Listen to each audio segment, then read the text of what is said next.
Estamos en el penúltimo sermón de esta carta. Hemos tenido 24 sermones en esta carta. Estaremos concluyendo de hoy en 8, con el favor del Señor, con un resumen de la carta. Hoy vamos a tener la exposición en los 2 últimos versículos, pero como ha sido nuestra costumbre en la serie, vamos a leer toda la carta.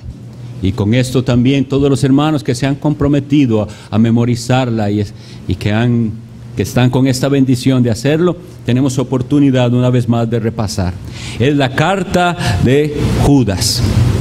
Dice así: Judas, siervo de Jesucristo y hermano de Jacobo, a los llamados, santificados en Dios Padre y guardados en Jesucristo. Misericordia y paz y amor os sean multiplicados. Amados, por la gran solicitud que tenía de escribiros acerca de nuestra común salvación, me ha sido necesario escribiros exhortándoos que contendáis ardientemente por la fe que ha sido una vez dada a los santos. Porque algunos hombres han entrado encubiertamente, los que desde antes habían sido destinados para esta condenación, hombres impíos que convierten en libertinaje la gracia de nuestro Dios y niegan a Dios, el único soberano, y a nuestro Señor Jesucristo. Mas quiero recordaros, ya que una vez lo habéis sabido, que el Señor, habiendo salvado al pueblo sacándolo de Egipto, después destruyó a los que no creyeron, y a los ángeles que no guardaron su dignidad, sino que abandonaron su propia morada, los ha guardado bajo oscuridad en prisiones eternas para el juicio del gran día. Como Sodoma y Gomorra y las ciudades vecinas, las cuales de la misma manera que aquellos, habiendo fornicado e ido en pos de vicios contra naturaleza, fueron puestas por ejemplo, sufriendo el castigo del fuego eterno. No obstante, de la misma manera, también estos soñadores mancillan la carne, rechazan la autoridad y blasfeman de las potestades superiores. Pero cuando el arcángel Miguel contendía con el diablo, disputando con él por el cuerpo de Moisés, no se atrevió a proferir juicio de maldición contra él, sino que dijo: el Señor te reprenda.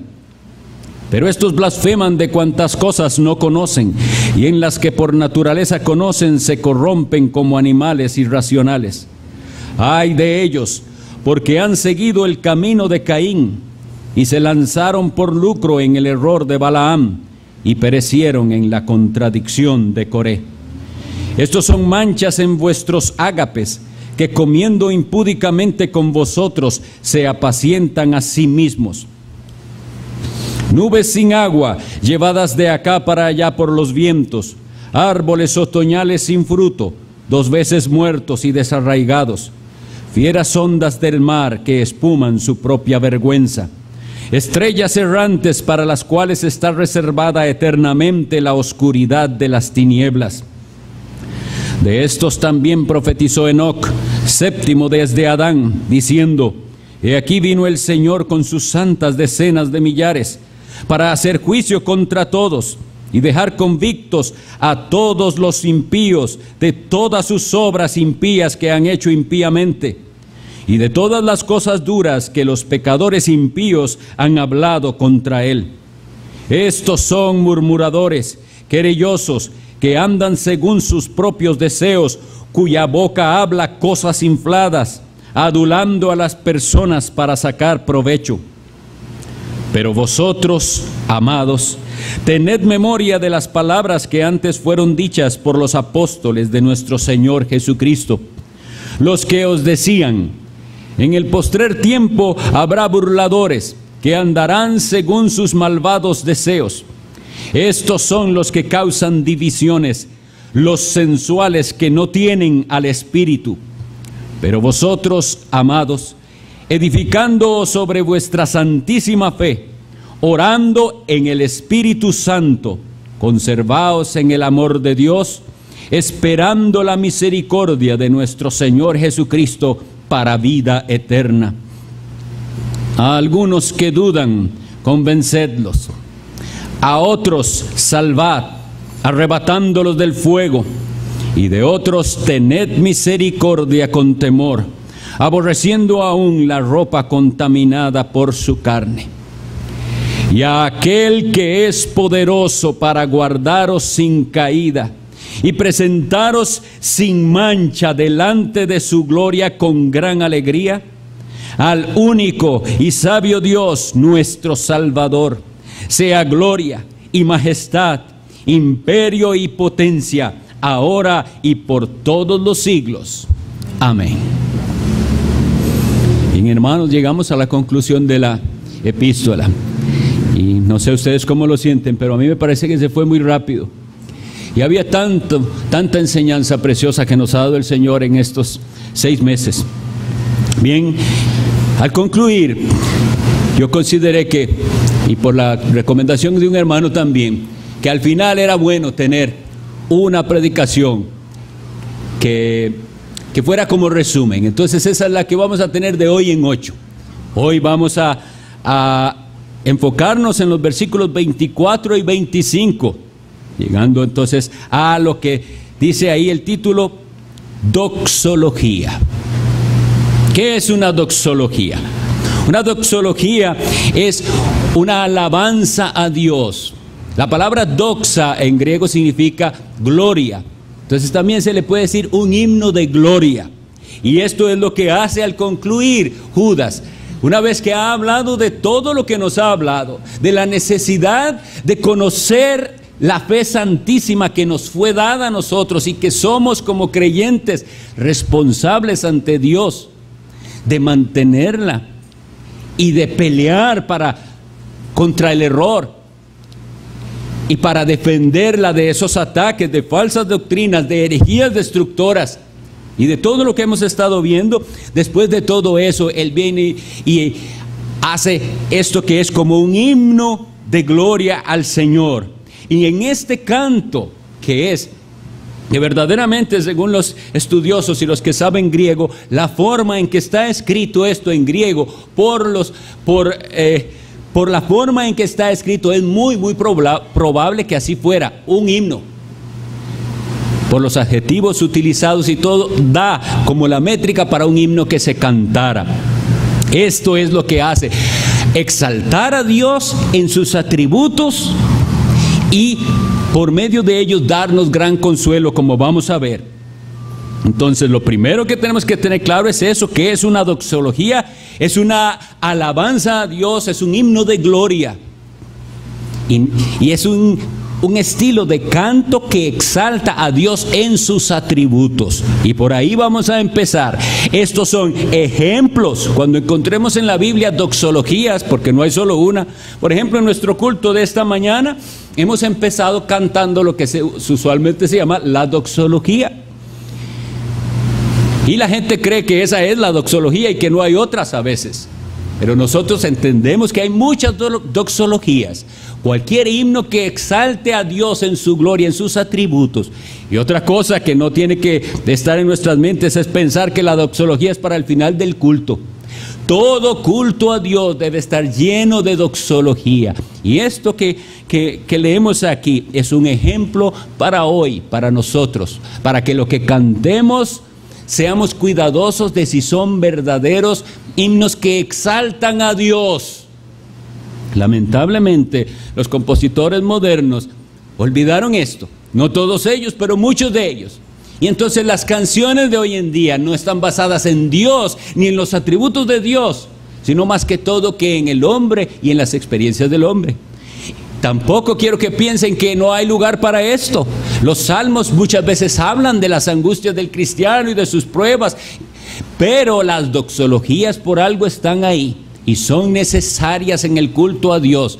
Que los himnos exalten a Dios por quien Él es, por lo que Él es y lo que Él ha hecho.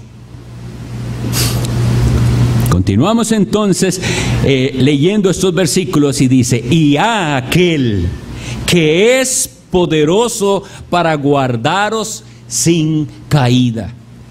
Y él comienza a decir una característica de Dios necesaria con respecto a todo lo que hemos venido hablando. Porque recuerden lo que hoy hace 8 días estuvimos viendo. Era tremendo. Hay unos que están dudando, hay que ir a convencerlos. Hay otros que están con un pie en el infierno ya. Dice, a esos hay que ir a salvarlos, rescatarlos del fuego. Y hay otros que son apóstatas y que, como hemos venido repitiendo, ellos mismos no son conscientes de que son falsos cristianos. Y ya han estado en un estado del cual dice la Biblia no hay vuelta atrás. Y estuvimos hablando de todo eso, pero eso genera temor. Eso tiene que generar en uno, ¿qué va a pasar conmigo? Y también habíamos hablado de eso. Es peligrosísimo aquel que tiene una falsa seguridad y está tan seguro de su cristianismo y de su salvación que nunca se cuestiona ni se revisa. Pero tampoco es adecuado que un cristiano viva en una eterna duda. Y entonces por eso Él viene y nos dice, vamos a exaltar a un Dios que es poderoso. Gloria a Dios que es poderoso, pero Él va a aplicar y dice, vean el poder de Dios. Dios es poderoso para guardaros sin caída. ¿De cuál caída está hablando? ¿Será que un cristiano nunca peca ni cae en pecado? ¿De cuál caída está hablando? Por eso es que siempre tenemos que leer la Biblia en contexto. De esa caída definitiva. El verdadero cristiano no caerá definitivamente. La palabra del Señor nos dice en Proverbios 24:16, 7 veces cae el justo y vuelve a levantarse. Pero, ¿qué dice? ¿Qué falta? ¿Quiénes caen y no se levantan? Los impíos caerán en el mal, dice el mismo proverbio. Entonces, de lo que se nos está hablando y se nos está dando seguridad es que como nosotros somos guardados por el poder de Dios y no por nuestras fuerzas, el verdadero cristiano no caerá definitivamente.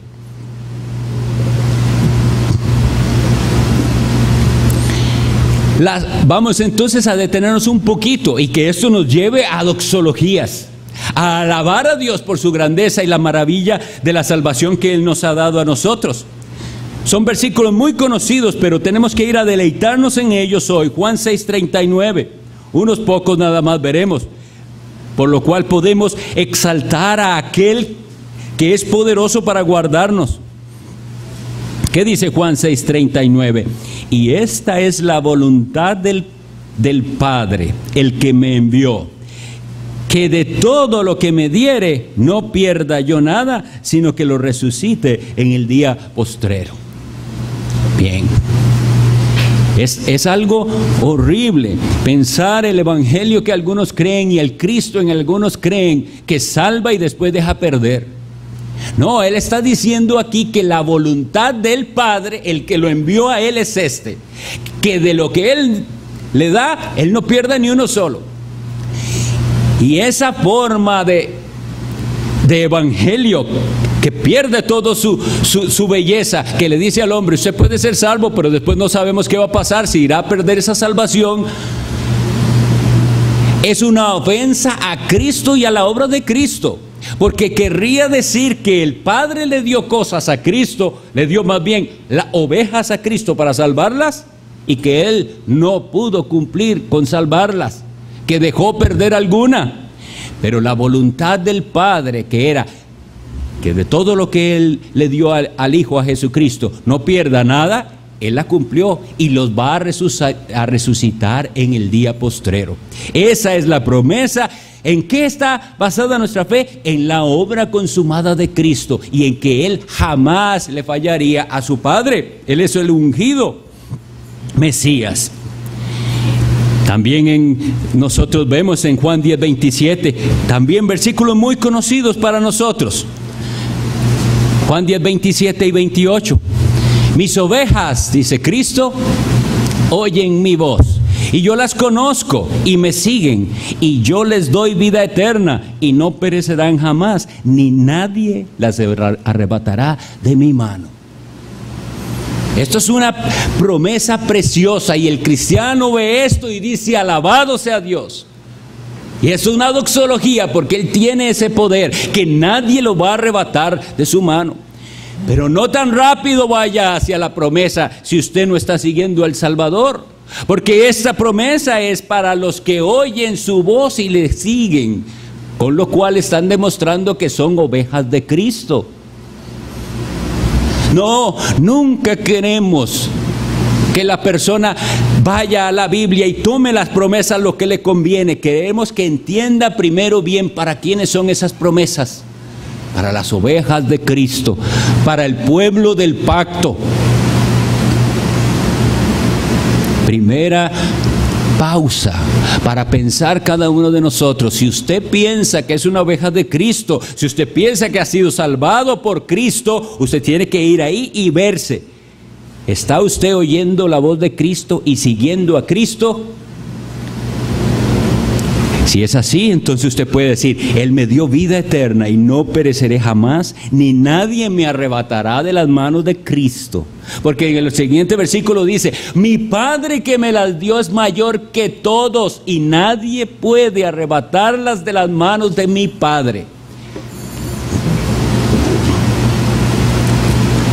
Esa es la seguridad preciosa que tienen los creyentes en el poderoso Dios que los ha salvado.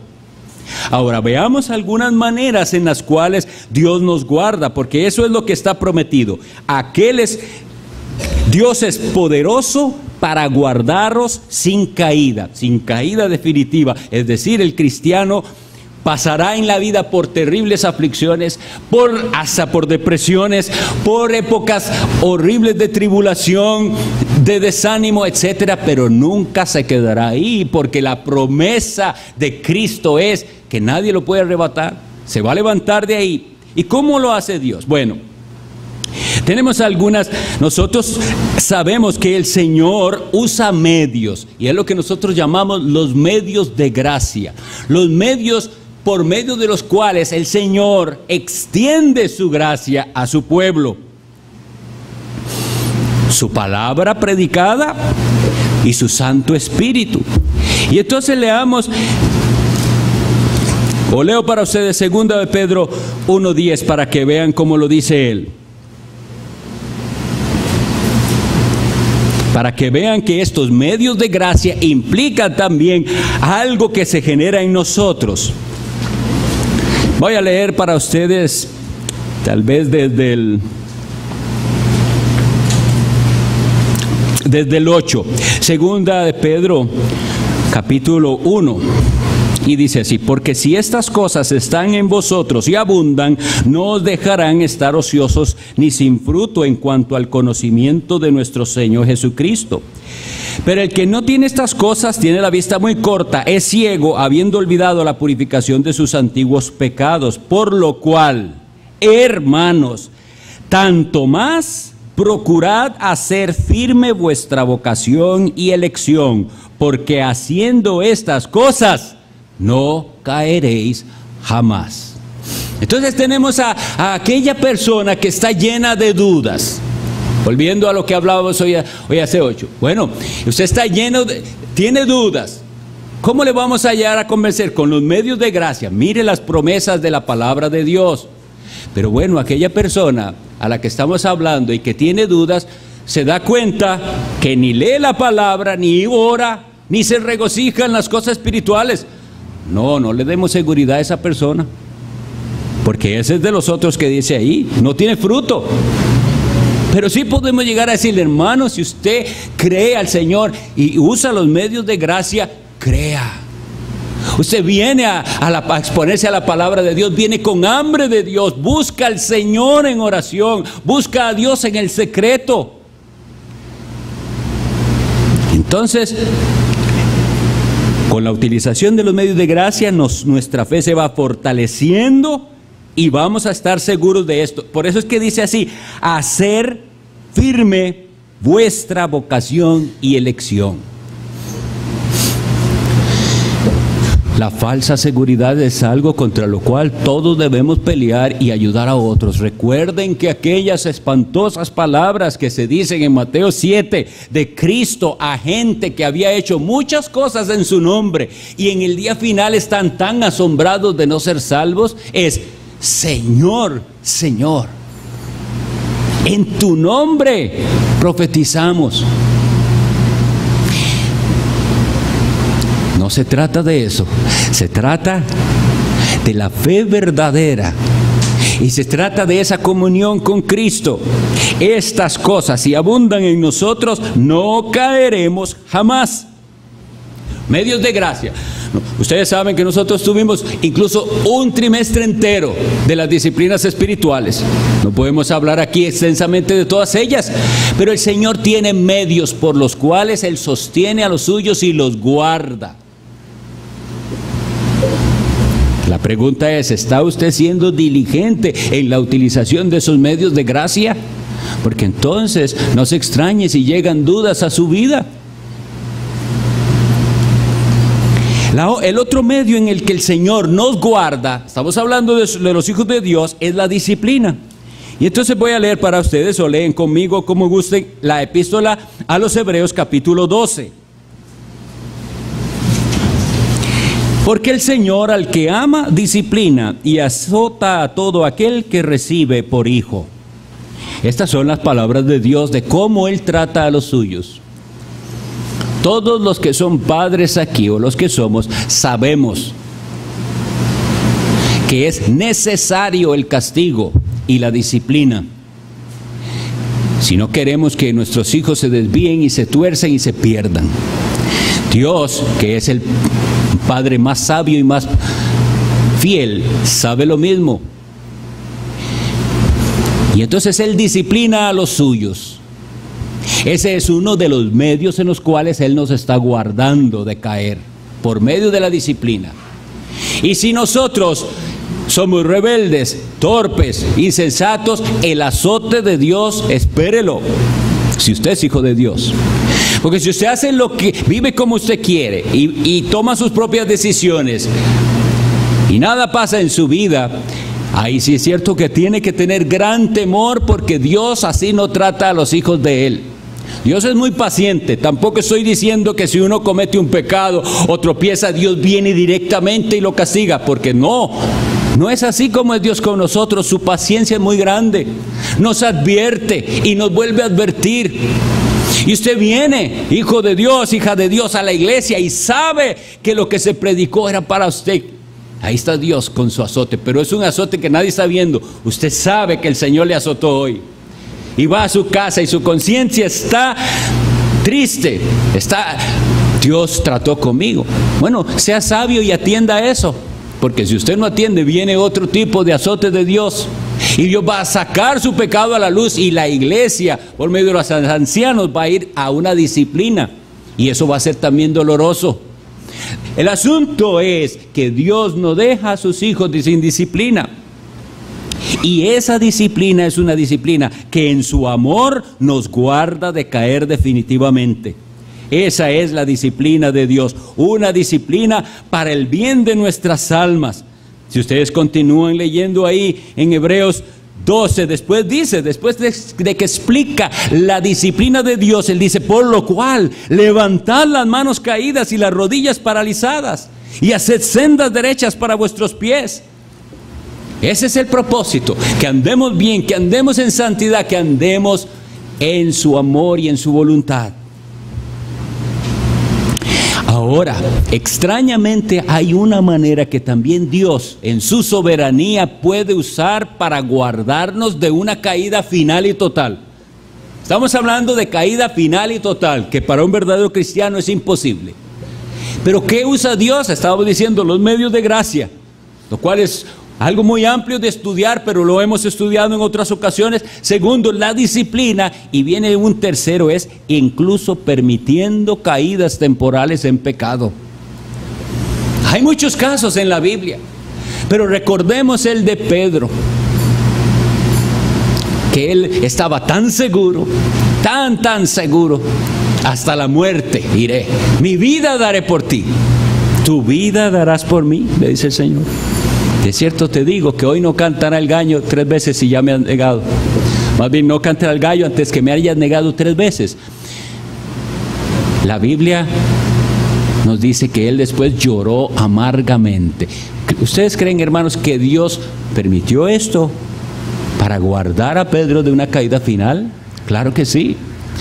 Dios puede permitirnos caer y tener tropiezos muy tristes, pero Él está detrás de eso, porque Él no va a permitir que caigamos definitivamente. Ahora, con esto no... ¿Cómo recibe usted esta palabra? ¿Cómo recibe usted este dato? Ahí es donde se ve que hay en su corazón. Porque si en su corazón hay temor, y usted dice: oh, Señor, no lo permitas, que no sea necesario que yo llegue a un estado así jamás.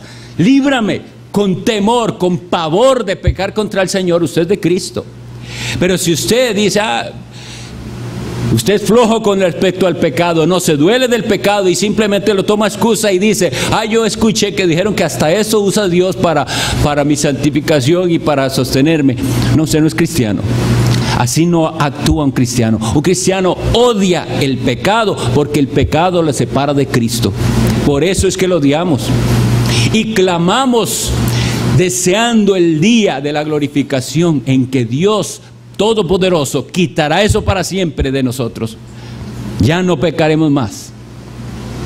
Entonces, esos son brevemente uno de los medios que el Señor usa: la disciplina, los medios de gracia y incluso caídas temporales. Esto es necesario que lo sepamos porque nosotros vamos a aconsejar a otros. Y como habíamos visto hoy hace 8 también, tenemos que ser muy sabios, no apresurarnos en nuestros juicios a categorizar a alguien ni a juzgarle prontamente. Siempre con misericordia, con cautela, porque nosotros somos seres humanos también, propensos a caer. Ahora vean lo que aquí dice: a aquel que es poderoso para guardaros sin caída. Y vean esta frase en la que vamos a detenernos unos minutos: y presentaros sin mancha. Presentaros sin mancha. Hermanos, esto es algo muy difícil de comprender. Esto es algo muy difícil de comprender, pero es la realidad que la Biblia nos enseña con respecto a los salvados. En Efesios 5:27, hablando de la iglesia, el apóstol Pablo dice de Cristo: a fin de presentársela a sí mismo, una iglesia gloriosa, que no tuviese mancha, ni arruga, ni cosa semejante, sino que fuese santa y sin mancha. Filipenses 1, en los versículos 21 y 22 dice así: y vosotros también, que erais en otro tiempo extraños y enemigos en vuestra mente, haciendo malas obras, ahora os ha reconciliado en su cuerpo de carne por medio de la muerte, para presentaros santos y sin mancha e irreprensibles delante de Él. ¿Cómo es esto posible? ¿Cómo es posible? Algunos que no entienden la doctrina bíblica de la santificación piensan que nosotros vamos a ser santificados en esta vida hasta un punto, hasta un grado tal en que ya no tenemos pecado y entonces sí ya estamos listos. Eso no es lo que la Biblia enseña. Nunca estaremos libres de pecado en este mundo. Siempre, hasta el último día, estaremos luchando con algo. Luchando con algo. Pero la promesa de Él es que Él nos va a presentar delante de sí mismo, porque esto es interesante. En un sentido es Cristo se la presenta a sí mismo, pero también la presenta a Dios Padre. Y la presenta como santa, sin mancha. Póngase a pensar hoy en cuál es ese pecado de su corazón, de su mente, de sus labios. ¿Cuál es ese pecado que usted dice: yo no debería estar en la presencia de Dios porque tengo esto? ¿Sabe qué? Ese día usted va a estar sin eso para siempre. Ese pecado contra el cual usted está luchando, oigan bien, luchando, no en el que usted se deleita. El que se deleita en el pecado no ama a Dios. es el pecado con que usted lucha y le ha prometido al Señor y ha hecho de todo, pero sigue luchando. Un día vendrá y Dios lo va a presentar delante de sí mismo como si usted nunca hubiera cometido ese pecado. Santo y sin mancha, esa es la promesa de Dios. Bueno, ese mismo, ahí estábamos hace brevemente en Hebreos 12. En Hebreos 12, después de haber hablado de la disciplina, el escritor dice: seguid la paz y la santidad, sin la cual nadie verá al Señor. Él nos va a presentar así, pero nosotros estamos, mientras tanto, luchando y procurando estar en paz con todos y creciendo en santidad. Ahora, la expresión que dice aquí es muy linda porque dice: y presentaros sin mancha delante de su gloria con gran alegría. En el capítulo que es con respecto al siervo de Jehová, de Isaías 53, donde nos habla de Cristo, de su sufrimiento, del sufrimiento del siervo de Jehová, de lo que está hablando es de la crucifixión del Señor, de su sacrificio. En el versículo 11, una vez que nos ha dicho todo lo que va a sucederle al siervo a Cristo, ¿verdad?, al siervo de Jehová, leamos versículos 10 y 11 para que veamos la alegría de Cristo en la salvación nuestra. Dice: con todo eso Jehová quiso quebrantarlo, sujetándole a padecimiento. Cuando haya puesto su vida en expiación por el pecado, verá linaje, vivirá por largos días, y la voluntad de Jehová será en su mano prosperada.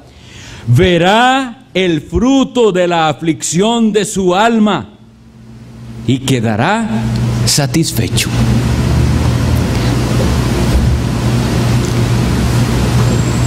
Cristo satisfecho al ver el fruto de la aflicción de su alma, al ver a su novia, a su esposa pura, santa, aquel día, y al decir: por todos estos yo derramé mi sangre.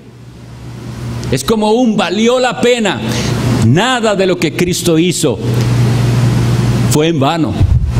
Por eso es que es horrible esa doctrina de que los cristianos pueden caer de la gracia. Definitivamente. ¿De qué valió la pena entonces el derramamiento de aquella sangre, el sufrimiento, la agonía del Salvador, si después se van a perder? Pero Él dice así: verá el fruto de la aflicción de su alma y quedará satisfecho. Entonces hay alegría de Cristo aquel día. Él estará satisfecho, pero los creyentes obviamente que estaremos satisfechos. Glorioso será aquel día. Dice el Salmo 20 en su versículo 5: nosotros nos alegraremos en tu salvación y alzaremos pendón en el nombre de nuestro Dios. ¿Qué es un pendón? Una bandera, ¿verdad? Entonces, la alegría de alzar una bandera de victoria, eso es lo que está aquí tipificado. Nosotros nos alegraremos en tu salvación. Y un versículo que también lo describe de una manera excelente es Isaías 61:10. Y está hablando precisamente de eso, porque todo esto de lo que estamos hablando es la doctrina de la justificación. Se nos ha imputado a nosotros la justicia de Cristo por la fe en Él. Y dice: en gran manera, Isaías 61:10, en gran manera me gozaré en Jehová. Mi alma se alegrará en mi Dios. Me vistió con vestiduras de salvación, me rodeó de manto de justicia. Como a novio me atavió y como a novia adornada con sus joyas. Este versículo me gusta mucho traerlo cuando hay bodas. Y yo les digo así a los que se casan, que vienen con su mejor gala. Y eso quiere decir algo, y por algo se hace así. Pero tiene un significado espiritual mucho más precioso. Qué alegría ser presentados aquel día con las mejores galas. ¿Cómo fue eso posible? porque me vistió vestiduras de salvación. No, si usted va ese día vestido con lo mejor que pudo hacer, esos son trapos de inmundicia y así no se puede entrar al reino de Dios. ¿Cómo está usted vestido para aquel día? ¿En qué está puesta su confianza? ¿En que usted está haciendo suficiente, lo más que puede? ¿Bien esforzado? Eso no es suficiente.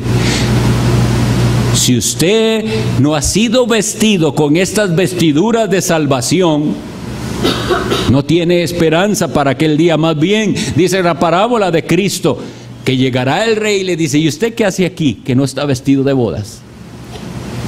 Y aquel no va a poder responder nada.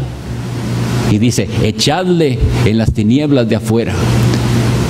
¿Cuáles son esas tinieblas de afuera? El infierno. Allí será el lloro y el crujir de los dientes. Pero nosotros nos gloriamos en esa salvación, como decía el Salmo. Alzamos una bandera de victoria y nos vemos ahí por la fe en Cristo, vestidos con gala, de una manera preciosa en este lenguaje espiritual. Ahora, vean que dice: para presentaros sin mancha delante de su gloria con gran alegría. La salvación es de Jehová. Eso es lo que leemos en el Salmo 3:8 y en Jonás. La salvación es de Dios. Es parte de lo que en Romanos 11:36 expresa Pablo diciendo: todo es de Él y por Él y para Él. Todo es para Él. De manera que Él se alegra en aquel día de haber salvado un pueblo y de verlo salvado ahí. Y nunca olvidemos, tiene que estar sellado en nuestras mentes, cómo es la salvación de Dios. Dios el Padre en la eternidad escogió un pueblo. Eso es lo que la Biblia nos enseña. El Hijo vino y se hizo hombre para rescatar a ese pueblo, para redimirlo. Vivió lo que ellos no podían vivir, la santa ley de Dios, su vida y su muerte por causa de ellos. Eso hizo el Hijo, dio su vida. Nadie se la quitó. Él dijo: yo la pongo. Tengo poder para ponerla y tengo poder para volverla a tomar. Y el Espíritu Santo de Dios, a través del Evangelio, de la predicación fiel de la palabra, Él va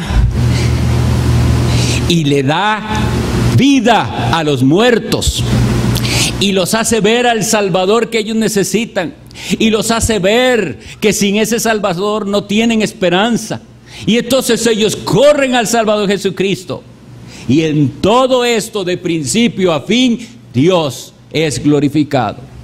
Dios es glorificado en la salvación de pecadores, porque ahí no acabó todo. Ese Espíritu Santo que llevó a los pecadores a Cristo para que fueran perdonados, para que arrepentidos recibieran ese perdón, ese Espíritu Santo se encarga de santificarlos y de irlos moldeando a la imagen de Cristo. Y en esto Dios es glorificado. Hacemos muy mal si cuando nosotros hablamos de la salvación no estamos enfocando en la gloria de Dios. Nuestra doxología que vemos aquí, que estamos estudiando, eso es lo que hace. A aquel que es poderoso para guardaros sin caída. Él no va a dejar que nosotros nos caigamos definitivamente, y nos va a presentar sin mancha, puros, como si no hubiéramos pecado, delante de su gloria con gran alegría. Delante de su gloria con gran alegría. La gente se alegra en tantas cosas diferentes en este mundo y encuentran gozo en tantas cosas, pero el que no ha nacido de nuevo no puede entender el gozo espiritual. Él no entiende. ¿Qué hace esa gente ahí? ¿Qué es esa insistencia de estar en la iglesia, de oír la palabra, de cantar, de orar? ¿Para qué es que hacen eso? ¿Por qué esa insistencia en el día del Señor? Ellos no entienden el gozo, la alegría espiritual que tiene el cristiano. ¿Sabe qué piensa? ¿Cómo lo ve el mundo? Pobrecitos, pobrecitos ellos que no pueden hacer nada y los obligan a un montón de cosas. Esa es la ceguera del mundo. Ahora, puede haber gente que así está viviendo el cristianismo y por ese testimonio es que el mundo cree. Pero cuando vean un cristiano alegre, gozoso, no en el mundo, no participando del mundo, sino gozoso, decir, eso a mí no me gusta, nada de eso que ofenda a Dios, no quiero nada de eso. A mí deme la palabra de Dios, yo me gozo con los que aman a Cristo, yo me gozo en el Señor y en Él es el que yo tengo mi fortaleza. ¿Cómo está descrito Dios en el versículo 25? Al único y sabio Dios, nuestro Salvador. Dios es sabio, Dios sabe lo que hizo y por qué lo hizo. Y no siempre nos va a explicar por qué lo hizo. Y nosotros nada más decimos, amén, y Dios es sabio. Ese es el Dios verdadero, el Dios soberano. Y Él es un Dios único, nuestro Salvador. Y es interesante que aquí se diga Dios nuestro Salvador, porque nosotros sabemos la gran cantidad de versículos que dicen que nuestro Salvador es Jesucristo. Jesús mismo, esa palabra significa Salvador, Jehová salva. Y entonces nos está hablando del Dios único y verdadero, que tan es Dios el Padre como Dios es el Hijo y como Dios es el Espíritu Santo. A Él sea gloria, majestad, imperio y potencia ahora y por todos los siglos. La gloria, hermanos, de Dios. Pensemos en su brillo, pensemos en el brillo inaguantable del sol en su momento de mayor brillo. Pensemos en gloria así. Pensemos en su majestad como su grandeza, que no podemos abarcarlo nada más así con una mirada. Es algo impresionante. Le veremos en su majestad, en su grandeza, imperio, el dominio de Dios sobre todo, a lo que se revela el hombre, a decir Dios, Él domina sobre todo, Él tiene imperio, dominio. Ahí está Cristo antes de ascender diciendo, toda potestad me es dada en los cielos y en la tierra. Ahí está. Y potencia, ese poder del que hemos estado hablando, que no solo nos salva, sino que nos mantiene salvos y nos glorificará. Cuando nosotros decimos cosas como esta, Él sea la gloria, la majestad, el imperio, la potencia, no debemos equivocarnos pensando que nosotros estamos añadiendo o dándole a Dios algo. Lo que nosotros hacemos, esa expresión, darle gloria, realmente lo que significa es que nosotros reconocemos su gloria, reconocemos su majestad, su grandeza, reconocemos su imperio, su dominio y su poder. Pero no le crea usted que le estamos añadiendo algo a Dios. No. El impío, el ateo, el que sea que no quiere glorificar a Dios, ¿usted cree que con eso le resta gloria a Dios? No. Dios sigue siendo glorioso.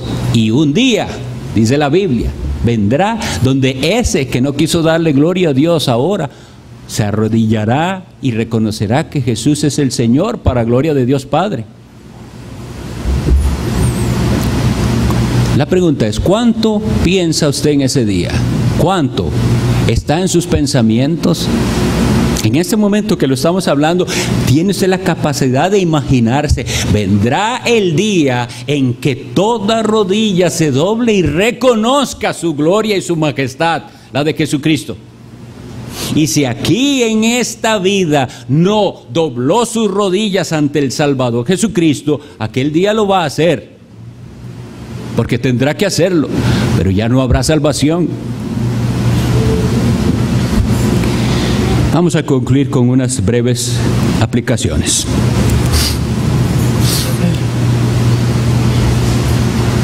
Es necesario que hoy salgamos entendiendo bien la causa y el propósito de la salvación, que no es otro que la gloria de Dios. esa es la razón por la que Él quiso salvar pecadores. Y el propósito por el que Él quiso hacerlos partícipes de su gloria. Hacerlos como su Hijo Jesucristo y un día estar con ellos. Y desde el principio, si ustedes leen la Biblia con atención, desde el principio, desde Génesis, y se repite en Apocalipsis, yo seré Dios de ellos y ellos serán mi pueblo. Eso es todo de lo que trata esto. Hay un pueblo del cual Dios dijo, y yo seré su Dios y ellos serán mi pueblo. Finalmente estarán participando de mi gloria. Nosotros tenemos que saber claramente que el Evangelio está centrado en Cristo y esa salvación de los pecadores que nosotros predicamos es para la gloria de Dios. Si nosotros perdemos esto de vista, haremos las cosas mal. Él recibe la gloria al salvar y Él recibe la gloria al santificar y Él recibirá la gloria aquel día que nos presente delante del mismo con gran alegría. Como les decía, las doxologías realmente es un cántico teológico, siempre están centradas en Dios y en atributos de Dios. Ahora, es importante que nosotros veamos a qué nos lleva el conocimiento que nosotros decimos tener de Dios. ¿A qué es que nos lleva eso? Porque tuvimos esta cantidad de sermones y ahora se supone que sabemos mucho más que antes. ¿Es así o no? Sabemos más que antes. ¿A qué nos lleva? Se supone que nos debe llevar a una doxología, a glorificar a Dios con nuestras palabras y con nuestra vida. Porque si el conocimiento nos lleva a la vanagloria, estamos en terrible peligro. ¿Cómo lo sabemos? ¿Qué reflejan los comentarios públicos? Esto es necesario aplicarlo a nuestra vida porque hoy todo el mundo lo que piensa lo dice por internet.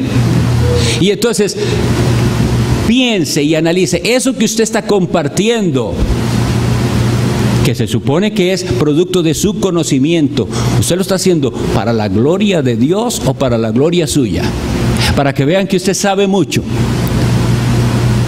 Porque si el conocimiento que usted está adquiriendo no le lleva a una vida de mayor piedad y de glorificar a Dios, eso es vano. Mejor no ponga nada. El conocimiento es para la piedad, para la gloria de Dios, no para nuestra vanagloria. Y en todo tenemos que pensar así. ¿Qué estoy buscando yo? ¿El bien para mí? Lo segundo que tenemos que tener bien claro es en manos de quién está su salvación hoy. ¿Duda usted del poder de Dios del que hemos hablado hoy? ¿Duda que Él es poderoso para mantenerlo? Y si usted ha dudado hasta hoy, la pregunta es, ¿va a seguir dudando? Deje ya ese pecado y créale a Él. Crea que Él es misericordioso.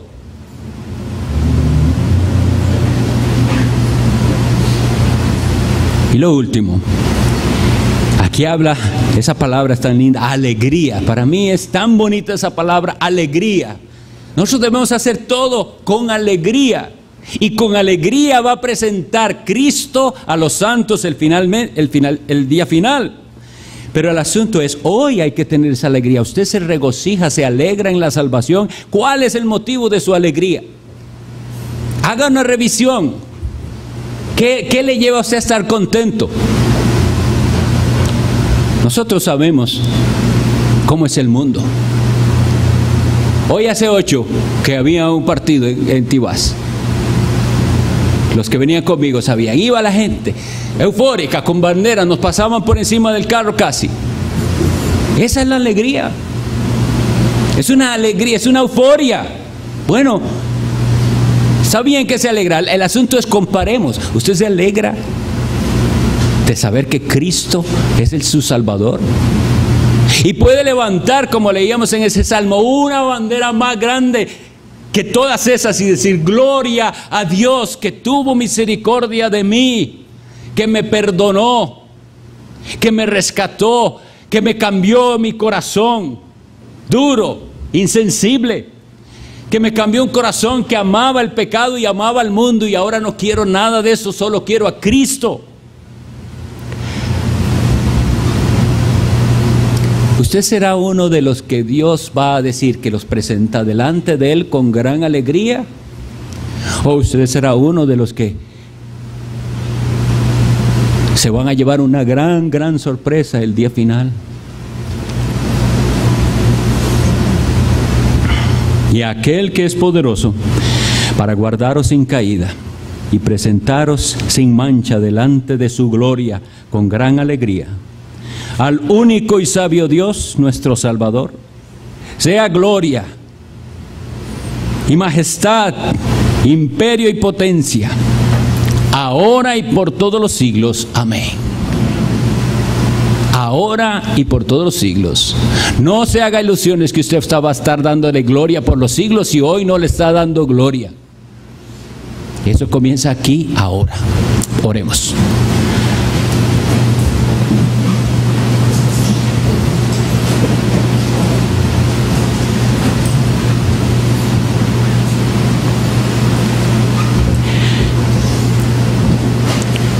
Bendito seas, Dios Todopoderoso. Nuestras palabras no añaden nada a tu magnífica gloria, pero venimos con humildad, postrados, nos inclinamos ante esa tu majestad para reconocer tu gloria, para reconocer que tú dominas y haces como quieres en el cielo y en la tierra. Y clamamos a ti para que por el poder de tu Espíritu Santo podamos reconocer nuestro pecado cuando no hemos hecho las cosas para tu gloria, cuando no nos hemos regocijado en tu gran salvación, sino que hemos desviado nuestra vista del Salvador Jesucristo y nos hemos sentido entonces hundiéndonos. Perdona a tu pueblo. Mira con misericordia hoy a todos los que estamos aquí, y en particular a los que dudan y no pueden gozarse, ni tienen seguridad de que aquel día serán presentados sin mancha. Ten misericordia de aquellos que están confiando aún en sus propios méritos, en sus obras. Oh Señor, levanta muertos por el poder que resucitó a Cristo de los muertos. Resucita hoy muertos. Oh Dios, ven con tu gran poder. Despierta conciencias